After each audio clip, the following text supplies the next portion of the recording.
del ayer.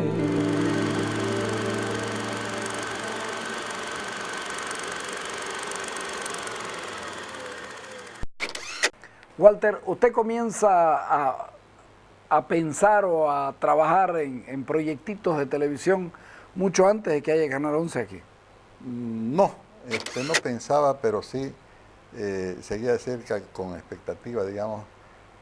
Uno, porque mucho me gustaba el cine, entonces como espectador, y escuchaba hablar de la televisión, o sea, nunca había visto televisión. En el cine había visto televisión. En el cine había visto televisión, entonces ya había mucha gente, no solamente yo, que quería saber qué era la televisión.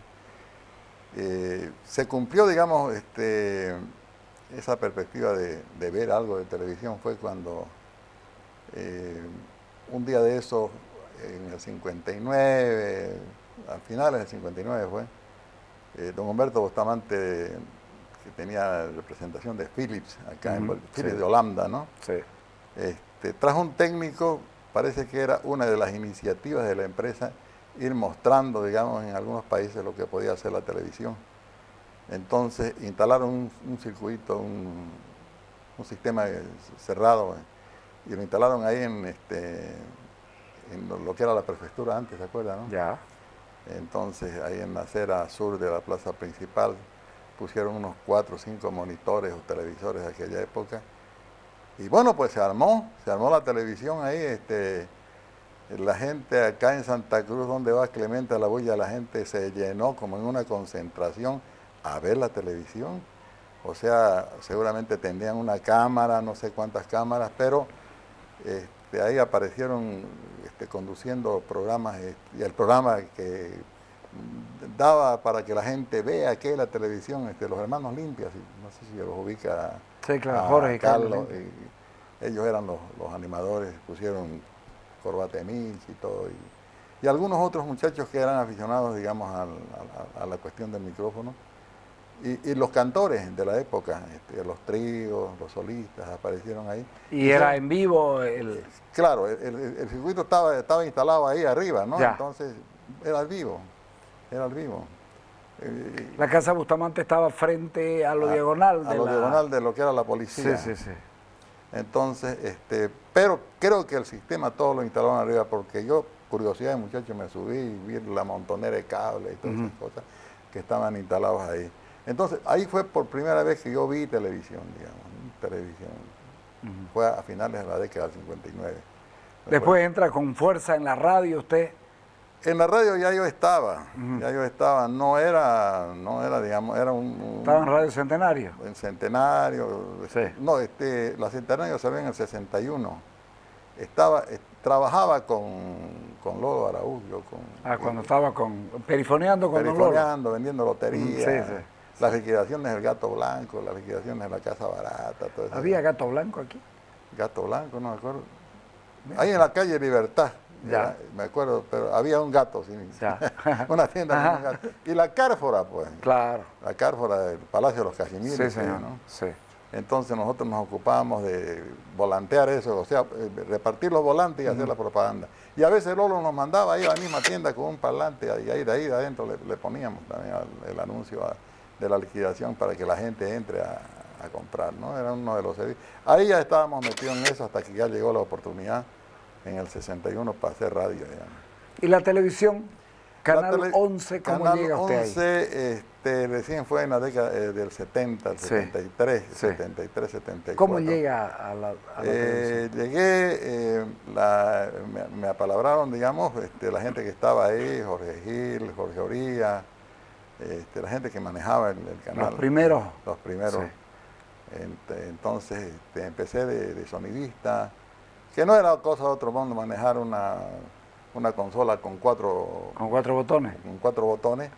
Entonces estaba junto a un supuesto switcher que había ahí para enviar afuera. Y como yo hablaba, ya tenía más o menos pasta de locutor, leía los avisos también. Hacía la voz comercial. La voz comercial, porque lo ponía en el cartón y yo lo leía en off. Entonces, inclusive en los informativos, en todas esas cosas, de ahí metíamos la publicidad. Ajá. ¿Ya? Papi Number fue uno de los primeros que Sí. llevó publicidad en su programa, que era Casa Mi Regalo. Creo que estaba el Comercial Cañoto también. Pero era el cartelito estático y ustedes leían encima. Encima. Ajá. Ese era mi oficio durante mucho tiempo. Durante una etapa que yo estuve en el canal, digamos, blanco y negro, ¿no?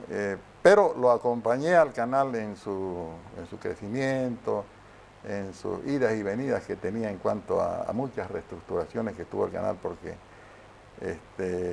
siempre anduve atrás, nunca tuve un contrato indefinido, digamos, en la universidad, ¿no? Hasta 1992.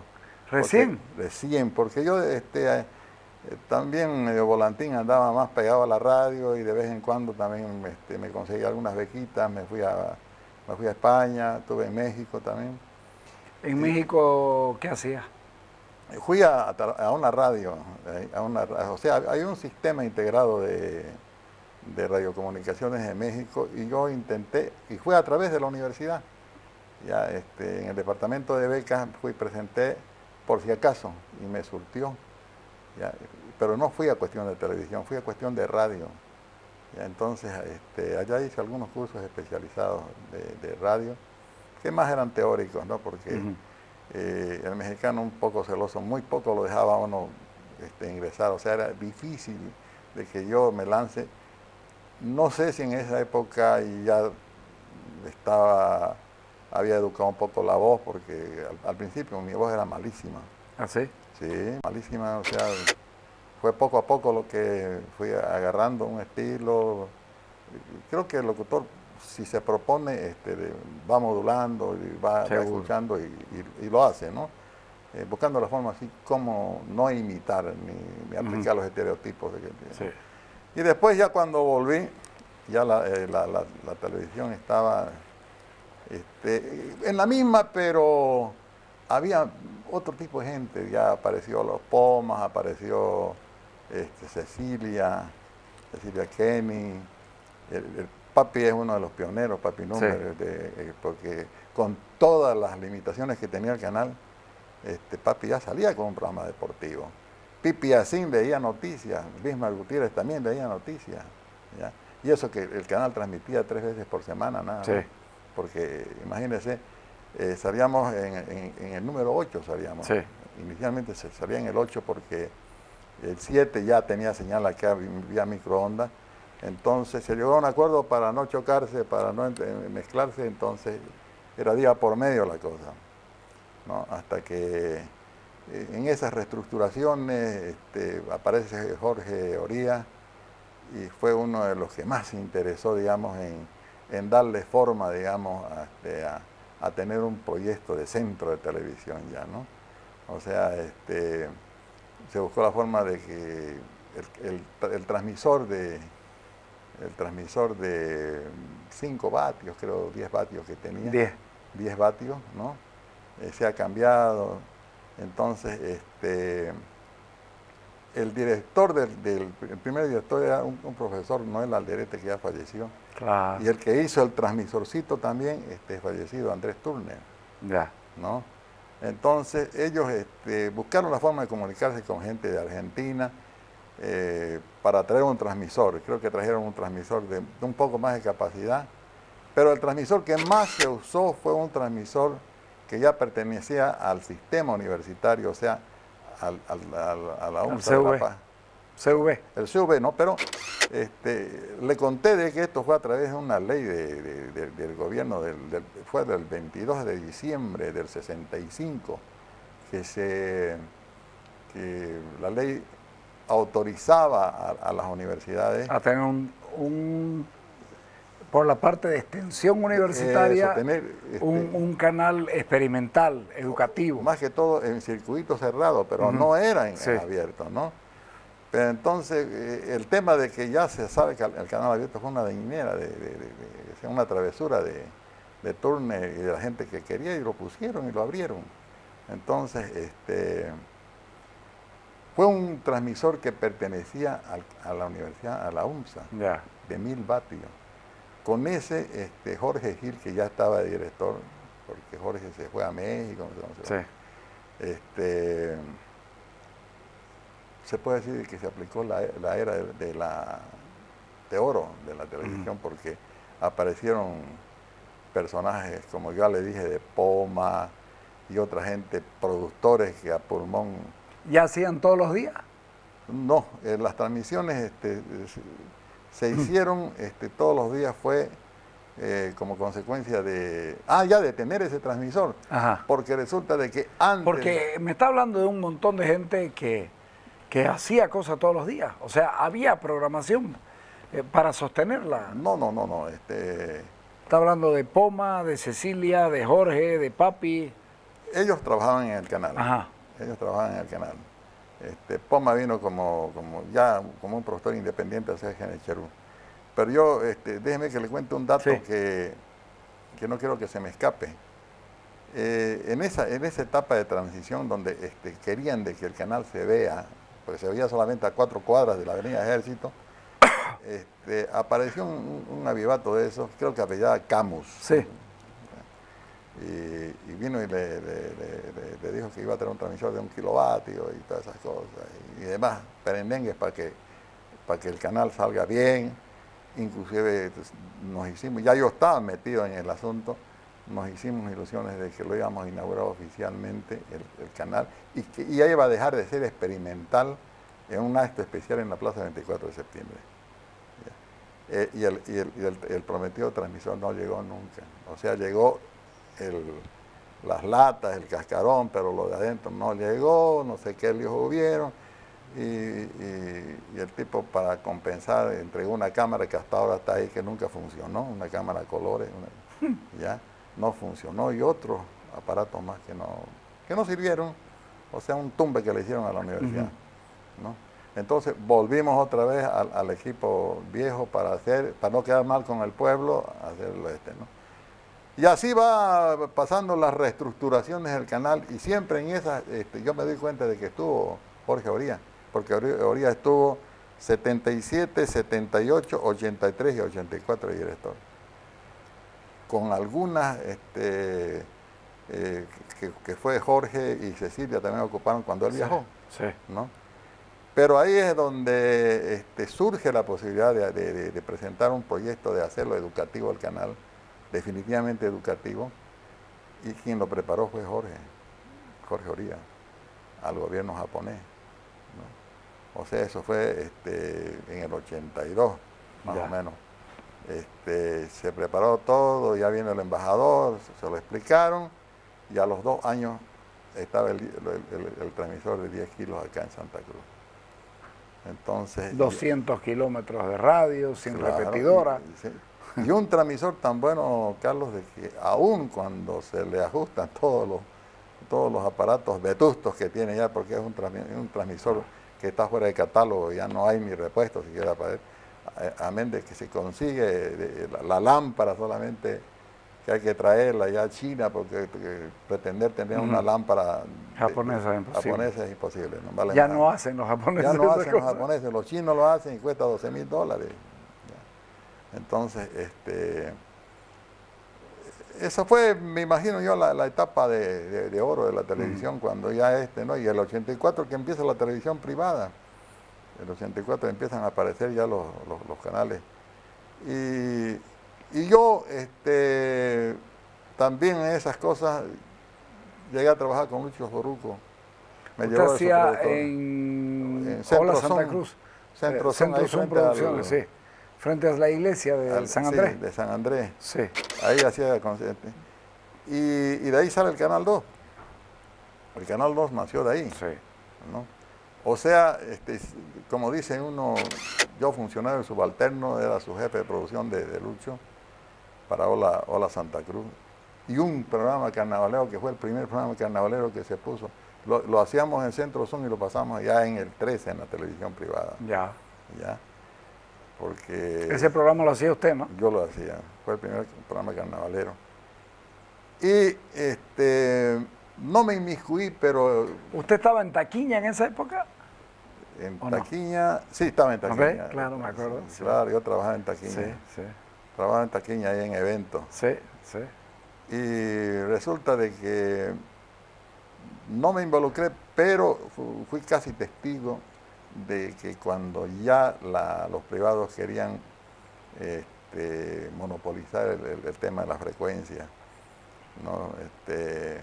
Lo vi a Lucho muy afanado, una noche subieron un transmisor para cuidar una frecuencia, creo que era para Garafulí, que ellos querían el 13, que no se conformaban con el 9.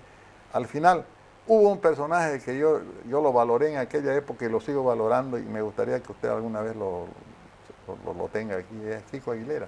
Claro, Kiko Aguilera fue importante, sí. Ya, un hombre que lo sí, estuvimos buscando a Kiko, no lo ubicamos. Ya. Kiko Aguilera Debe estar por la provincia. Sí, por la provincia. Él siempre fue un hombre así... Con don Roberto Moya sí, armaron su... Y querían siempre expandirse, llevar a Samaipata, que hacer transmisores, ¿no? Y él estuvo metido en eso, él supo, porque él quería tener su canal aquí en Santa Cruz. Yo me acuerdo que con Lucho Soruco yo lo acompañé a su casa ahí en la España y Junín. Sí, donde vivía su padre, el doctor Roque Aguilera. Roque Aguilera, gran médico, claro. ¿se acuerda, no? Sí, cómo no. Y en su lecho de enfermo fue Lucho a hablar sobre el tema porque él sabía, y inclusive ese rato hablaban con Garafulí, parece que estaba en el TGMN, de que dame esto, yo te doy esto otro, y hasta que, bueno, pues Lucho se quedó con la frecuencia 2. Con la frecuencia 2. Ya, pero parece que los alcances de Garafulí eran otros. Quería hacer más, extender más su monopolio de ¿no? Eso fue lo que yo entendí. Y después ya se normalizaron, ya estaba el 4, ya estaba el 5, el 9, el 13 y el canal de Lucho, ¿no? El canal 2. Y ya el canal 11, cuando dejó de ser el único medio, empezó ya a sentir el peso de la competencia y de que ya los otros canales empezaron a traer novelas y nosotros teníamos el servicio de Transtel nada más, que lo repetíamos matiné, tanda y noche porque no había más que poner.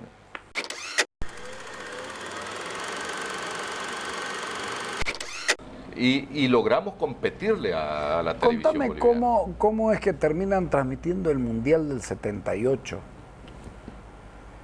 Porque yo me acuerdo haber visto con mis amigos en mi casa. Pero eran diferidos. Se veía, claro, en diferido. Porque resulta que sí, hicimos convenio con unos argentinos. Y se veía mal, pero ya claro, uno... entonces ellos lo grababan y lo mandaban en avión. Y con 24 o 48 horas de diferencia creo que agarraron un cine. Ya. Contrataron un cine, entonces el que quería verlo, el partido que había pasado 2 días atrás, iba al cine y ellos tenían una proyectora y lo proyectaban ahí. Ajá. ¿No? Y de paso, después que lo iban a proyectar en el cine, lo pasaban en el canal. Pero no era en directo. No, pero claro, la gente a veces, bueno, no había más. Pues, sí, no había más. Vos. No había más. Además pero, era el 78. Era el 78, exactamente. Pero se lo hizo de esa forma.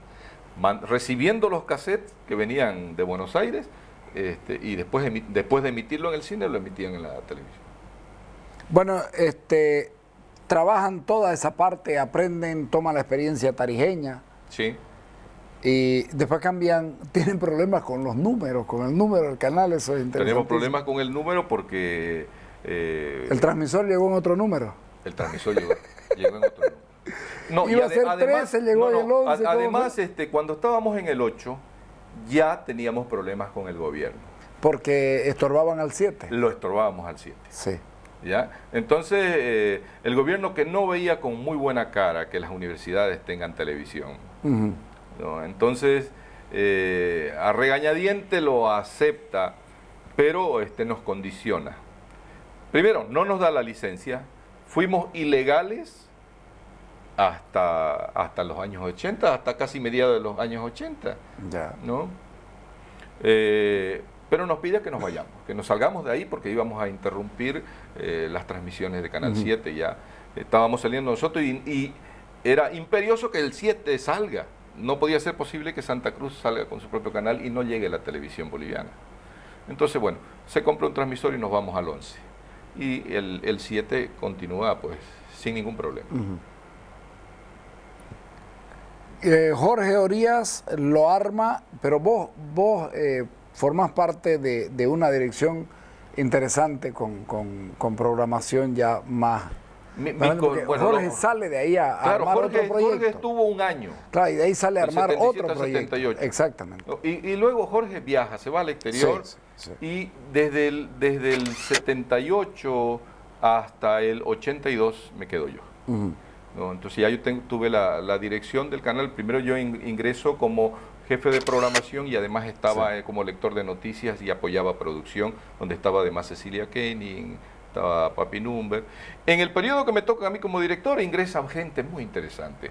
Ahí aparece Óscar Zambrano, aparece Freddy Flores. Que fue una suerte. Claro. La verdad que entre Óscar Zambrano fue una suerte. Una suerte.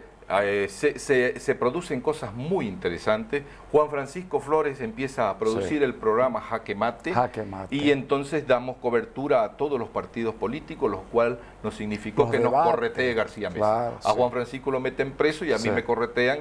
No, yo aparecía de día y de noche me tenía que ocultar. Felizmente la ciudad estaba dividida en dos. La mitad la manejaba la Fuerza Aérea y la otra mitad la manejaba la Octava. Y la Octava estaba el general o coronel Echeverría, que me quería tener preso ahí, y sin embargo la Fuerza Aérea me defendía. Por eso fue que no lograron sacarme y pude quedarme hasta el 82, donde voluntariamente me retiré. Porque ya me ofrecen otro trabajo en Publideas para gerentar esta empresa. Claro, pero cuando te toca el tránsito, se va Jorge Orías, que había armado un proyecto interesante. Sí. Pero la televisión seguía siendo muy pobre, muy yesca. Muy pobre. Y las posibilidades... Yo me acuerdo yo iba y los visitaba a ustedes ahí en mis primeros años universitarios. Sí. Y conocíamos lo que era. Muy pobre, muy era, pobre. como se dice, atado con alambre. Sí. O sea, no las batíamos. Cuando teníamos que hacer alguna grabación afuera, teníamos que desarmar prácticamente todo el equipo e irnos afuera, ¿no? Y se quedaba sin nada el canal. Pero lo hacíamos. Habían cosas que se hacían. Además, los horarios de transmisión no eran continuos. Transmitíamos al mediodía, parábamos, entrábamos en la noche y luego hasta las 12. Hasta las 12. Sí. ¿No? Hasta que llegó un día que, bueno, dijimos, si vamos a grabar, aquí se realizó en Viva María un festival internacional de la canción, y nos invitan para que nosotros lo grabemos. Bueno, entonces prestamos un grabador, y me parece que era un Betamax, pusimos una peliculita, y mientras tanto llevamos todo, el switcher y todo, nos lo llevamos afuera para grabar, y grabábamos, y al día siguiente lo emitíamos, y teníamos que traer todo ese equipamiento que habíamos trasladado. Y como duró 3 días el festival, los 3 días tuvimos que trasladarnos, prácticamente trasladábamos todo el canal a otra parte. Pero lo hacíamos. Transmitimos el primer Miss Bolivia del 1980, ¿no? Donde era mi mujer la que ganó. Pero fue además una de las primeras transmisiones. ¿Vos te ganaste el premio? ¿No? Entonces, hicimos varias cosas de esas. Después hubo algo que se hizo en el estadio, que me parece el de Walter Rocabado. El de Walter Rocabado, claro. Igual llevamos todo, tiramos un cable hasta el estadio y transmitimos, y fue todo un éxito. En fin, no las batíamos, algo teníamos que hacer y lo hicimos. Y a la gente le gustó, ¿no? Con esos pocos medios que teníamos, pero mostrábamos la cara de esa. Trajeron la primera novela también. Nosotros, bueno, El Bien Amado, El Bien Amado. Lo compró la universidad, lo compró Tarija, ¿no? Lo que pasa es que ese material lo tenía Transtel. Ya. No sé por qué motivo, ciertas cosas la manejaba la embajada, ¿no? En Alemania, y por ahí había pasado esto de Transtel, lo del Bien Amado. Entonces incluso venía con el sello de Transtel. Y la emitimos y fue un éxito rotundo, lo cual le molestaba tremendamente a los de Canal 7 porque le quitábamos una audiencia brutal. Pero el Canal 7 ya llegaba acá. Claro, en ese entonces, cuando nosotros pasamos El Bien Amado, llegaba. Pero además, ustedes tienen color primero que Televisión Nacional. Sí, tuvimos primero. Lo que pasa es que no habían televisores a color. Ya. ¿No? Pero los equipos de video daban señal a color y el transmisor podía difundir el color, ¿no? No había ningún problema. Lo que pasa es que no habían televisores a color. Y eso crea un problema muy grande porque había que definir, y ese era un tema de gobierno, había que definir qué color íbamos a agarrar, qué sistema de color. Si íbamos a agarrar el sistema alemán, que era el PALM, si era el francés, que era el SECAN, o íbamos a agarrar el americano, que era el NTCC. Entonces ahí se movían, hubieron movidas de las empresas, porque el que ganaba, bueno, iba a meter sus productos. Claro. Aún Argentina y Brasil estaban en el mismo problema que nosotros. A pesar que nosotros ya salíamos a color, en Argentina y Brasil todavía no salían. Claro. Entonces Brasil decide hacer un sistema híbrido. Agarra y arma su propio PAL, que se llama el PAL B, que es solo para los brasileros. Y los argentinos agarran el PAL europeo, ¿no? Sí. ¿No? Y nosotros, bueno, hicimos, vimos que las posibilidades de recibir el material mayormente venía de Estados Unidos y estaban en ETCC, entrar al PAL iba a ser sumamente complicado. Los equipos venían de Panamá. Los equipos venían de Panamá. Sí. Entonces, bueno, decidimos entrar al NTCC. El gobierno fija el NTCC como norma para la televisión en Bolivia y bueno, ahí estamos. Y actualmente la mayoría de los países están en el NTCC, con excepción de Argentina y Brasil.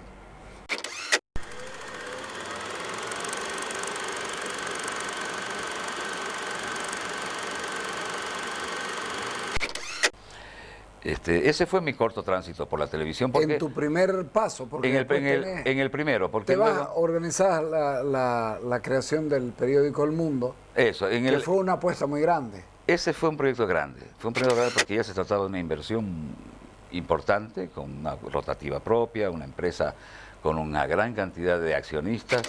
Curiosamente, vamos a hablar un día, esto nos va a regalar sí. un tiempo para hablar de cómo se hace periodismo escrito en Santa Cruz. Pero curiosamente ustedes no nacen para pelear con El Deber, ustedes nacen para pelear con Presencia, que en ese momento era el gran periódico nacional.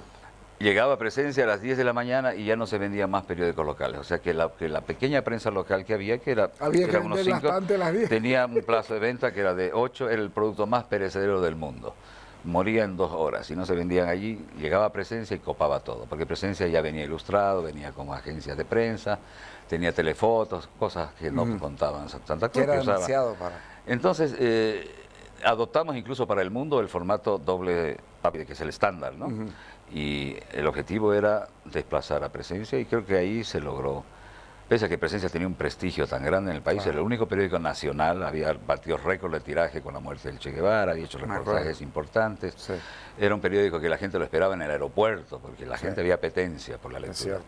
Y El Mundo sale con unos 5 suplementos cada uno para cada día de la semana y tiene una aceptación muy grande.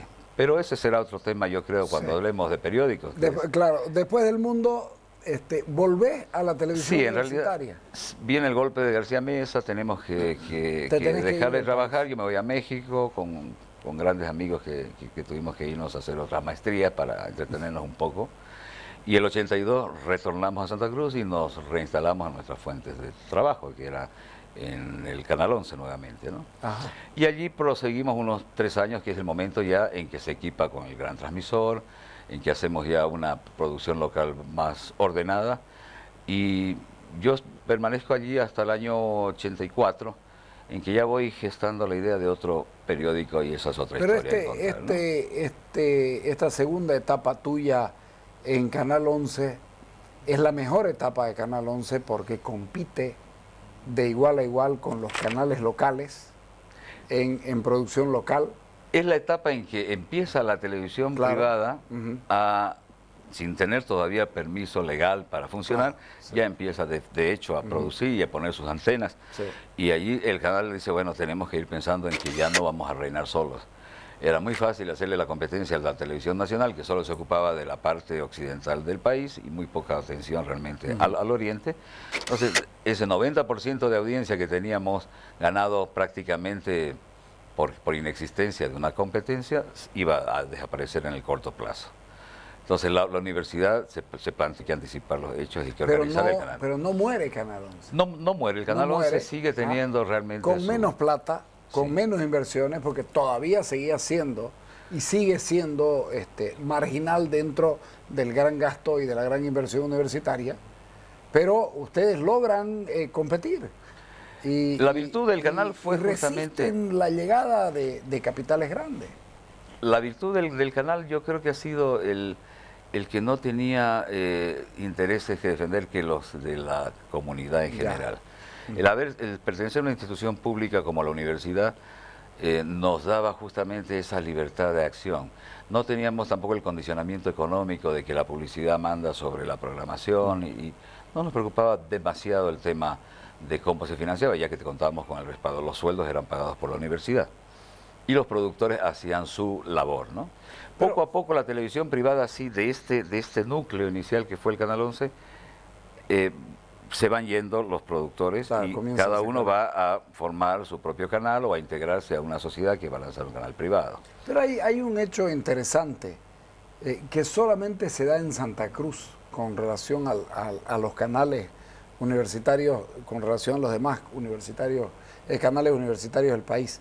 Canal 11, o por la forma en que nació, o porque la universidad estaba muy cercana a las actividades de la comunidad, era un canal como que era de toditos, de toda la población.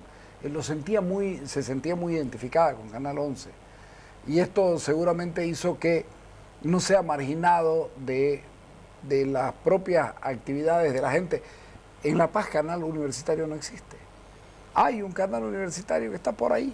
En algún lado lo han cambiado 4 o 5 veces de número porque no pasa nada con él. No sé qué será de la vida de Canal 11, es decir, el canal universitario de Tarija. Y en otros lados es marginal.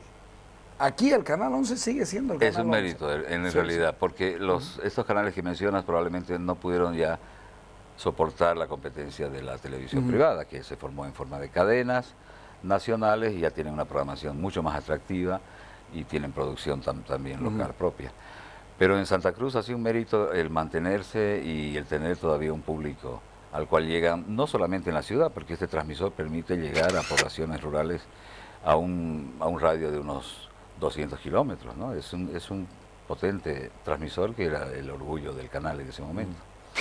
Pero creo que para la historia de la televisión cruceña, el Canal 11 ha tenido la posibilidad, ha brindado la posibilidad de que el público vaya aprendiendo a mirar televisión y a ser más exigente y que quienes producen televisión puedan haber hecho un aprendizaje sin coacciones, sin limitaciones y con absoluta libertad para la creación, ¿no?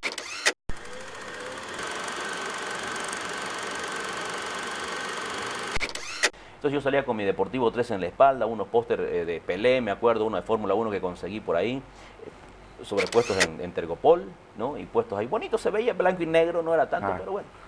Entonces comienzo a hacer mis primeros pininos haciendo el Deportivo 13, que salía en la frecuencia 8, pero en el canal 13, por eso se llamaba Deportivo 13. Cuando cambiamos a canal 11, ¿no? Cuando sale el nuevo ya no encajaba el número 13. No encajaba, por supuesto. No voy a poner Deportivo 11, ya era bajar, digamos. Entonces ahí nace Facetas Deportivas, ¿no? Nace Facetas Deportivas. No sé, mucha gente me pregunta por qué, no sé, se me ocurrió por ahí el nombre y salió y resultó bonito y pegadizo inclusive. Entonces a partir de marzo del año 78 comienza el verdadero ciclo profesional del canal universitario, que se reforzaría el año 81 con la adquisición de equipos con cámaras a color, porque vos le ponías una cámara a color de transmisor y te botaba a color, pero si le ponías una blanco y negro te botaba blanco y negro. Por ejemplo, todas las novelas, todo lo que venía de Transel, que eran lindos programas, salía a colores, pero cuando salía el noticiero salíamos en blanco y negro. ¿Te das cuenta? Porque la cámara te generaba esa señal, ¿no? Entonces, y ahí comenzamos a hacer varias cosas. Vos en el canal universitario redactaste noticieros, redactaste publicidad. Era jefe de prensa y deportes y también promotor publicitario. Prensa, deportes y promoción publicitaria. Ese era mi cargo. Salía a buscar clientes, redactaba los noticieros hacías el deportivo. Así es. Y luego, lo peor del caso es que me acuerdo en la relojería había un japonesito que tenía su relojería justamente al frente del cine 24 de septiembre y el Metropolitano, ¿te acuerdas? Había una que era famosa, una relojería que vendían los Citizen, que vendían varios relojes, varias marcas distintas japonesas.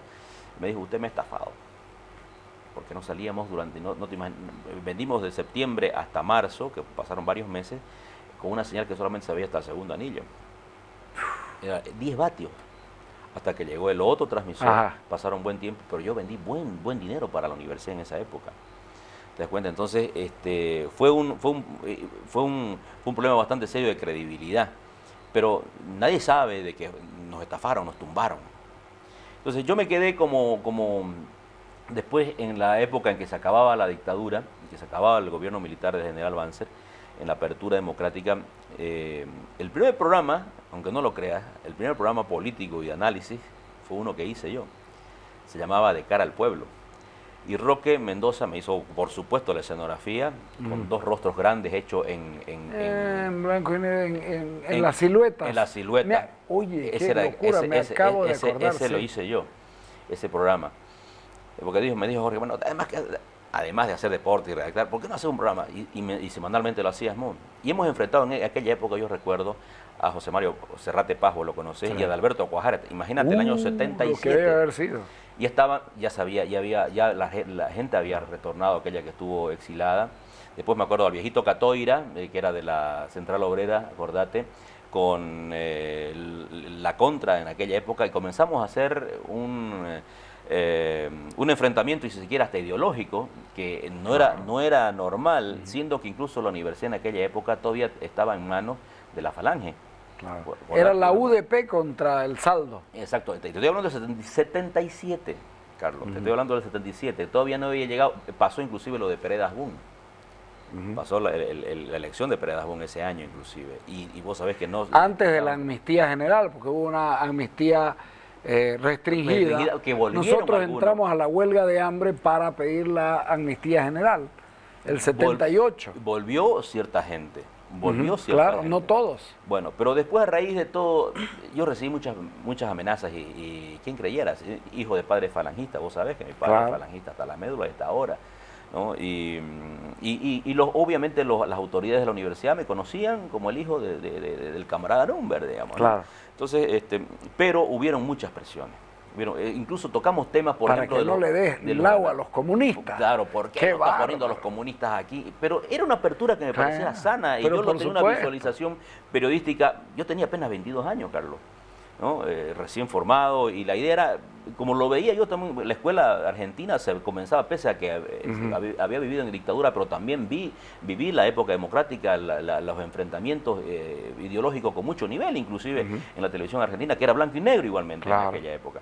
Entonces, tuvimos, me acuerdo, Pachi Atalá era jefe del trabajo en aquella época, y hubo un problema con los trabajadores de la refinería de Palmasola, de la Guillermo Elder, ¿no? Y ahí estaba el viejito Catoira, que había llegado del exilio, con Pachi Atalá, que representaba al gobierno, director departamental de trabajo.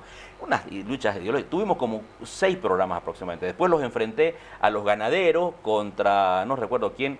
Fue una cosa interesantísima para la época, ¿no? Y a raíz de que recibí algunas llamadas en mi casa y mi madre, en fin,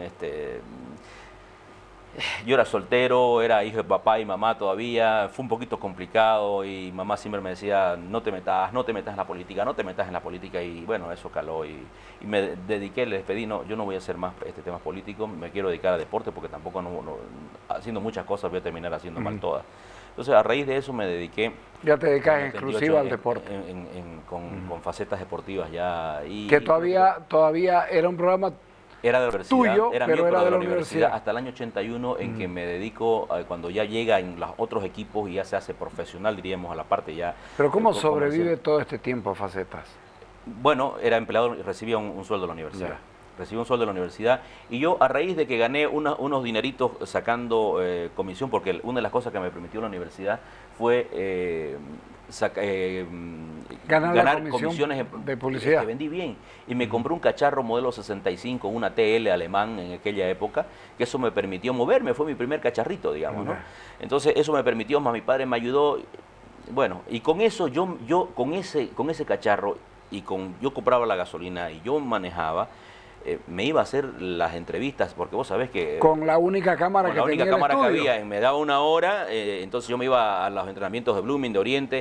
Incluso Blooming se compró en una época con Cachorro Pinto, tenía una camarita que se compraron, y ellos me ayudaron, a veces se fregaban, se malograban las nuestras, y ellos me prestaban imágenes en aquella época. Realmente yo tengo muy gratos recuerdos de toda esa gente que nos permitió hacer en esa primera época la televisión. Y después, ya en el año 81, era Jorge Hitler el director. ¿no? Y le digo, Jorge Orías se va, lo trasladan a otro lado. Sí. Y Jorge le digo, pucha, estoy complicado, no puedo seguir, tengo que hacer tengo que ir en la mañana, pero no hay más que una cámara. Entonces Jorge me da un consejo que siempre se lo agradezco. ¿Por qué no te haces independiente? Y te van a acabar tus males. ¿Pero cómo? Y me hice independiente. ¿Asustado? No, mira que aquí no... ¿Sabes por qué no me quería hacer independiente? Por el seguro universitario, que era tan... Y eso que no era ni casado yo. Por nada más y por mi antigüedad. Entonces, después de 4 años y medio de ser empleado de la universidad, ya traspaso ese mi estatus a productor independiente. ¿La donde yo universidad te comienzo... cede tu nombre? No, por supuesto, porque era mío, digamos. El nombre Claro. lo había inaugurado, inauguró mi primer programa el 20 de marzo del 78. Este 20 de marzo ya cumplimos 30 años. Del increíble. 78. Del 78. Entonces, El año del Mundial. El año del Mundial. Entonces me compro una camarita, primero con las cámaras del canal y después... Que no era una camarita porque tenía un... No, un primero bolso. eran grandes, eran relativamente grandes con sus mochilas y después se dieron las primeras camaritas también chiquititas ya, las Betamovie, las VHS. Sí. Y gracias a un viaje que tuve con la Academia Tahuichi Guilera en el año 1980, le vendo la gira que hizo Tahuichi a la Coca-Cola, que me da $2.000 en esa época, que lo patrocinaba Tahuichi. Y con eso, muchísimo, y con eso yo me compro mi primera cámara, y a raíz de eso me da el pie para que yo con mi cámara propia me haga independiente. Entonces yo llegaba, editaba en el canal todavía y hacía el programa en el canal. Estaba Manuel Lozano y compañía en la... Manolo Lozano y Luchito Fernández. Sí, señor. Luchito Fernández. Era mi primer camarógrafo. Luchito no sabía nada y tuvo que aprender con nosotros. Manolo tenía cierta experiencia, igual que a Víctor Bernal Duplech, que había trabajado mucho tiempo. Que ahora está en PAT Cochabamba. Exacto, estuvo muchos años en Unitel y de ahí se lo han llevado a Víctor, se lo han llevado a... Estuvo en Gigavisión también un tiempito. Con el grupo Jorge Gil y compañía. Exactamente. Y después, perdón, en Galavisión. Claro, en Galavisión estuvo y después se fue. Exactamente. Ahora está en PAT Cochabamba. Sí, mira vos. Sí. Bueno, y así comenzó, y después de un buen tiempo entró mi Montero de gerente comercial del canal y me obligaron a que ya no podía yo, a que el año 81 me compre mis propios equipos y como que lo terminé comprando. Se abrió la puerta a la... ¿Era el único que producías en Santa Cruz? Sí, y ahí viene Bismar Kreiler, lo invita a mí como Montero para llenarme. Antes de Bismar, ¿ya estaba Lucho Soruco en Zoom Producciones? Sí. Ya. Sí, comenzó Lucho Soruco a producir Hola Santa Cruz. Hola Santa Cruz, pero antes estuviste vos. No, por supuesto. Vos sos el primer productor independiente que hay en Santa Cruz. Definitivamente. Y después viene Rubén Poma con Janet Charú. Ah, Rubén Poma. Y Lucho Soruco. Ya. Y después viene... ¿El profesor Saldaña? Mucho después. Mucho después, unos 4 años después. ¿No? Con Tito Rivero. Con Editoriales Tito, Deportivas era el que manejaba, sí, y después el profesor Saldaña lo deja a Tito a un lado y él se encarga de hacer sus propios programas. Presentaba... Boxeo. Primero editorializaba y después... Señores, les voy a mostrar una pelea de 2 yemas y un repique, ¿te acuerdas que se hizo muy... Apegue su toque. Apegue, señorita, su charuto, mamita. Su charuto, que aquí viene una pelea de 2 yemas y un repique. Así es, muy simpático el profesor Saldaña en esa época, también hizo. Bueno, pero nosotros... Bismar entra a ser campeones del deporte en la mañana. Al mediodía, cuando ya al tener la necesidad de ampliar el horizonte y la programación del canal, entonces ya al no tener problemas de interferencia con el canal 7, porque estábamos en la frecuencia 11, entonces en la mañana la estábamos regalando, entonces entra Bismar a ser campeones del deporte a las 2:30. Y Bismar está muy poco tiempo ahí. Y vos haces... Y sigo haciendo facetas deportivas. Facetas y la revista en los días domingos. Los días domingos. Solo descansabas el sábado. Sí, solo descansaba el sábado. Pero ya en esa época ya trabajaba yo, hice radiofacetas deportivas en Radio El Espectador, al mediodía. Sí. Y era jefe de deportes del Mundo desde el año 79. O sea, yo trabajé vos te abrís al periódico El Mundo. Vos es más, yo soy fundador fundador del periódico y el nombre Diario El Mundo, que con Jorge Orías también se retira. Sí. Con Jorge Orías nos reunimos varias veces y yo le sugiero el nombre del diario El Mundo. Muchos querían poner el Nacional, el Nacionalista, le querían poner el nombre del periódico. Yo le digo, pon un nombre más neutro que terminó El Mundo, y le gustó a la gente y tuvo una muy buena pegada del diario en esa época. Entonces, ahí era el único periodista que se rajaba de verdad, porque trabajaba al mediodía, yo tenía mi programa de 1 de la tarde a 2:30, y después venía Palito Áñez haciendo radio, y yo radio Facetas Deportivas. Tenía el programa de Facetas Deportivas en la noche. Melomanía hacía Palito Áñez. Melomanía tenía. Sí. Y luego el periódico, después de que yo terminaba mi programa, que era de 9 menos 20 a 9, me iba al diario a terminar a hacer lo que había hecho en las tardes y a cerrar el periódico, y que estaba hasta la 1, 2, 3 de la mañana. Los días lunes, con el suplemento del día domingo, yo llegaba prácticamente con el diario bajo el brazo, ¿no? Porque me quedaba a supervisar todo, a corregir, a ver cómo se había diagramado. Eran otras épocas de diagramación, en fin, aunque era adelantado para la época porque tenía una tecnología moderna, pero bueno, llegaba así, ¿no? Y así fue saliendo. La televisión cruceña quemó etapas muy rápido, ¿no? Porque finalmente se consolidó rápidamente el sistema a color, productores independientes, después de vos, se animan y se largan varios, hacen lo suyo. Ricardito Bobles comenzó a hacer también un programa de humor, y yo le vendí, yo cuando me divido de Bismarck Creel el año 83, Ricardito me compra la mitad de mi, porque con Bismarck nos fusionamos, increíble, éramos competencia, pero como él tenía programa al mediodía y yo en la noche, nos compramos la primera isla de edición, que fue Chacho Creel, era Miami, y nos las compró, las islas. Y nos costó $14,000 en aquella época. Yo lo hice gracias a que salí del Mundo y me indemnizaron, y con ese dinero yo pude comprarme esa. Todavía me tocó justito antes de la disparada de la famosa hiperinflación, que fue el año 82. Que si me hubiese tocado después iba a ser imposible, porque era $14,000 en esa época, era poco menos que imposible obtenerlo, ¿no? Entonces después ya trabajamos juntos con Bismarck hasta el año 84. Yo mi parte se la vendo de esos equipos, se lo vendo a Ricardito Bobles, que tenía detrás de su, ¿cómo se llamaba? Lo que era el boliche que tenía en la Number One. En Number One, en la parte de atrás, no Number One, sino ¿El driving? El driving, pero el driving de la calle Cochabamba, si no me equivoco. Entonces ahí se fue Bismarck también. Y yo me quedé en la calle Mercado, ¿no? En el edificio Anglaril, cerca de tu casa. Sí, claro. Y ahí estuve hasta el año 85, en que me fui a la ACF, a la planta alta, al alquiler de la ACF, que también Bismarck tenía en la parte de abajo, su radio, y tenía. Ahí creas Gol. Ahí creo Gol. Pero te bajas el año 84. Piso. Exacto, me subo un piso. Te subís un piso. Me subo un piso. En la planta alta, de toda la planta alta de la. Ahí haces Gol, me acuerdo. Ahí comienzo a hacer Gol. Sí. El año 84 y... en un cuartito hiciste Gol. ¿Sí? Tu primer programa, yo estuve en el primer programa de Gol. Y lo tuve a Coco Barrio, que me acompañaba también en esa época.